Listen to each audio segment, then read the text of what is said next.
Parce que ce que je vais dire à mon cher président Assimi Goïta, c'est de faire beaucoup attention. Nous sommes dans l'AES.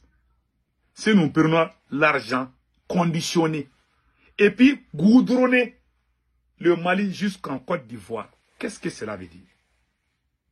Ça veut dire que nous sommes dans la CEDEAO, mon cher président Assimi Goïta. Je vous aime beaucoup.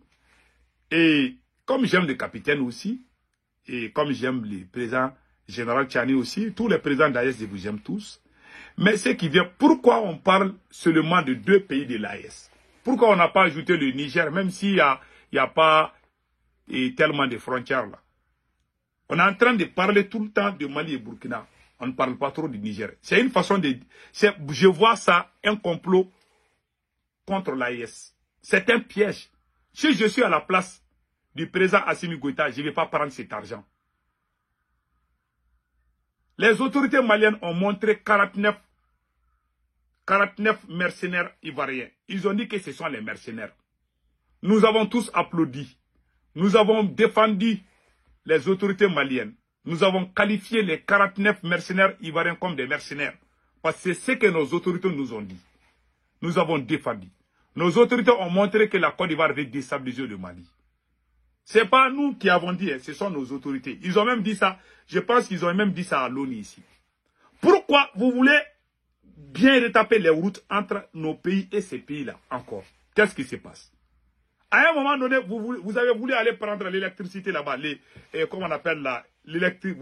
Vous avez voulu aller en Côte d'Ivoire pour régler l'affaire d'électricité, les coupures d'électricité. Les peuples, les Maliens ont crié, vous avez annulé pour le moment temporairement. On ne sait pas si vous allez vous cacher pour faire. Maintenant, aujourd'hui, on voit un article qui parle qu'on va vous donner. Quelqu'un te donne l'argent et puis il te dit comment toi tu dois dépenser. Est-ce que tu n'es pas l'esclave de cette personne?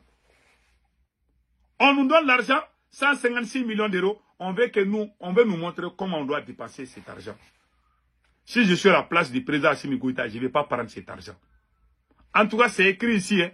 Je n'ai vu personne qui a démenti. Hein. J'ai regardé les commentaires là. J'ai fait 3 jours d'enquête. Je pense que ça ressemble à la vérité. Je ne sais pas si on a reçu, si le Mali a reçu de l'argent ou pas. En tout cas, c'est écrit. Ils vont vous donner l'argent à condition que vous goudronnez, vous réparez les routes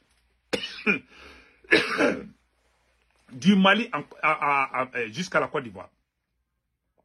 Donc moi, je ne comprends pas cela. Pourquoi faire? Pourquoi on veut bien retaper les routes là? Pourquoi faire?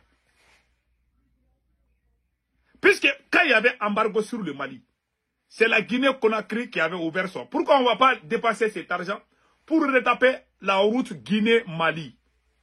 On pouvait faire ça aussi. Pourquoi la Côte d'Ivoire? Il n'y a pas 3 jours, on parlait, vous avez voulu aller en Côte d'Ivoire pour acheter courant là-bas. Les gens ont dit non, on préfère mourir que ça. Aujourd'hui encore, on vient de voir que la BAD débloque 156 millions d'euros pour le Burkina Faso et le Mali à condition de faire le bitumage des routes transfrontalières avec la Côte d'Ivoire.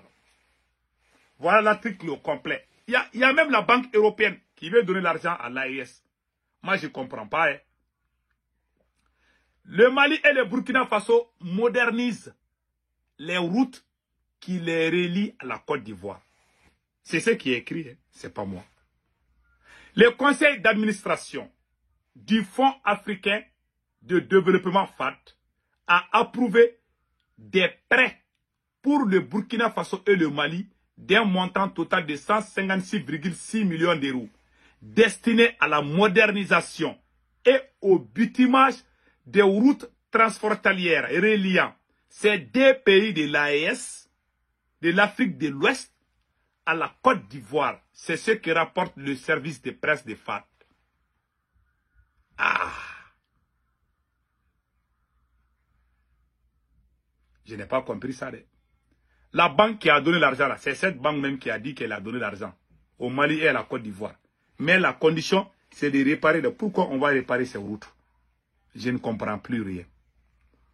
Il y a les routes de Caille à Bamako, on peut réparer cette route. Moi, ce que je dis, je pense que c'est un piège. Quelqu'un qui te donne l'argent, il te dit comment dépenser. Si tu acceptes cet argent, ça veut dire que tu es l'esclave de la personne. Ce côté est clair et net. Ça vous a